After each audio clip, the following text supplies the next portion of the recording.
Good morning. We come today looking at the letters that Jesus wrote to the 7 churches of Asia, to the city of Smyrna. I mentioned this before because we're talking about it on Saturday and saying how the church can come under persecution and how, in a sense, we have to accept this as being the norm for Christians, that in the end the world will truly hate us. The Christians in Smyrna were coming under great persecution. They were, in fact, not just being arrested, but they were being sent off to Rome and put in the arena there to be killed there as an example to all people that Caesar was Lord and not Jesus. But they still kept insisting Jesus is Lord.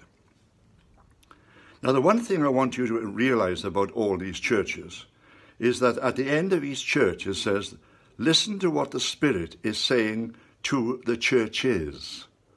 Yes, they were individual churches at Jesus' own time. And they do represent different ages in the history of the Christian church over the last 2,000 years. But they also apply to each individual church as well. So yes, they're talking to Ephesus, Jesus saying quite simply, be careful you don't lose your first love. Stir it up. You know, we've got Pentecost coming. We should be aware of this great feast which is coming soon, and ask God to stir up again the gift that is in us, that we might truly be able to have that first love restored.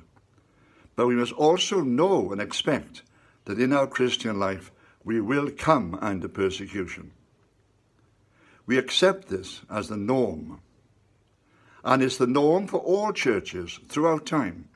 Do you realize that in the last century more Christians were martyred for their Christian faith than probably any other century in the life of the Christian church? And even today, in different places, Christians are being arrested, imprisoned, they're losing all their possessions, and they're being killed. Just in the last couple of years, we've heard about that terrible persecution by ISIS as they practice Islamic jihad. And coming into towns, they would arrest the Christians and crucify the men and the young boys and sell the women off into sex slavery. You know, that is a terrible place to be. Because you see, all that these people had to do was to say, I reject Christianity, I accept Islam, and they would have been welcomed with open arms.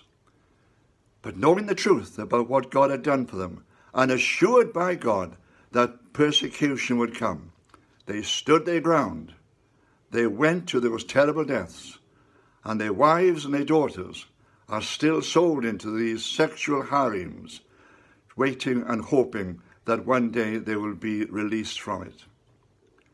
The world will turn against Christians, and that is what Jesus is telling us. In all the churches, the world will turn against you, and you will have to put up with persecution because of my name.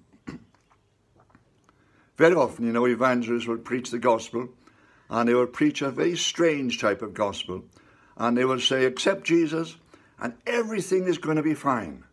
Every blessing you can imagine will be given to you. You'll be financially prosperous. You'll be popular amongst your friends. You'll be able to do anything that you want. But in the center of Christianity, there is a cross, and we must be aware of that cross, because we have to accept it. Now, we in this country are very lucky because we are living amongst a people which is extremely tolerant. And therefore, we can live out our lives and do what we want. The trouble is, of course, we use this as an excuse. Oh, well, I go to church now and again. I go to church at Christmas. I go to church at Easter. I don't really do much. After all, there's no real persecution of being a Christian. And you can just do what you like, can't you? No, Jesus is saying, come on, learn how to witness. Learn how to tell your friends and neighbors. Keep the first love going in your life. But if you do so, you will also find that you will truly come under persecution. But he says, be faithful, even unto death, and I will give you the crown of life. So, Lord, I pray for everyone listening to this, that they will both stir up the gift that is in them, They will know the joy again of being a Christian. But when persecution comes, they will accept it, knowing that this is what you promised to your followers, and accepting the fact that this is part of our Christian experience. Amen.